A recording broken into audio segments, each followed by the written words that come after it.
बिस्मिल्लाहिर्रहमानिर्रहीम अन अनस रज़ी अल्लाह तआला अन्हु क़ाल क़ाल रसूलुल्लाह सल्लल्लाहु तआला अलैहि वसल्लम तसहरु फ़इन्न फ़िस्सुहूरि बरका रवाहुल बुखारी।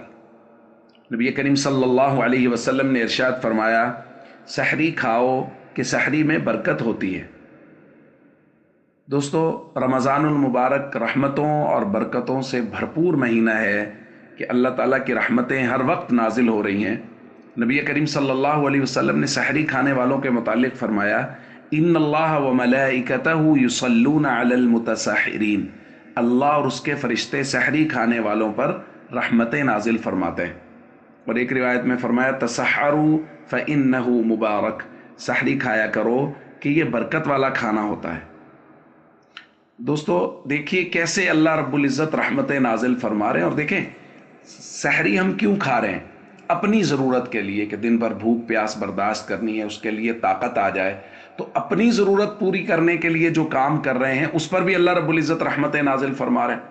और सहरी के वक्त दुआएं कबूल हो रही हैं, रहमतें नाजिल हो रही हैं। इफ्तार के वक्त दुआएं कबूल हो रही हैं, रहमतें नाजिल हो रही हैं। तरावी के वक्त रहमतें नाजिल हो रही हैं।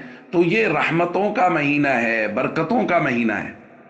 और नबी करीम सल्लल्लाहु अलैहि वसल्लम ने इरशाद फरमाया, निअमस सुहूर अत्तम्र, कि बेहतरीन सहरी वो खजूर की सहरी है, कि सहरी के वक्त खजूर का इस्तेमाल किया जाए। हमारे यहाँ इफ्तार के दस्तरखान पे तो खजूर का अहतमाम होता है, सहरी के दस्तरखान पे आम तौर पे खजूर मौजूद नहीं होती। यकीनन नबी करीम सल्लल्लाहु अलैहि वसल्लम के दौर और ज़माने के हालात भी मुख्तलिफ रहे होंगे, लेकिन जब हुजूर ने फरमा दिया कि ये बेहतरीन सहरी है खजूर की, तो इसमें लाखों हिकमतें पोशीदा हैं, इसमें लाखों बरकतें पोशीदा हैं। इसलिए इस बात का भी साथ एहतमाम कर लिया जाए कि सहरी के दस्तरखान पे भी खजूर मौजूद हो। बड़े एहतमाम के साथ सहरी करनी चाहिए कि ये बरकत वाला खाना है। नबी करीम सल्लल्लाहु अलैहि वसल्लम ने इसकी तरगीब दी है। इसके खाने से जिस्म में ताकत भी आती है, और साथ साथ ये है कि खजूर का भी दस्तरखान पे एहतमाम कर लिया जाए। अस्सलामु अलैकुम वरहमतुल्लाहि वबरकातुहू।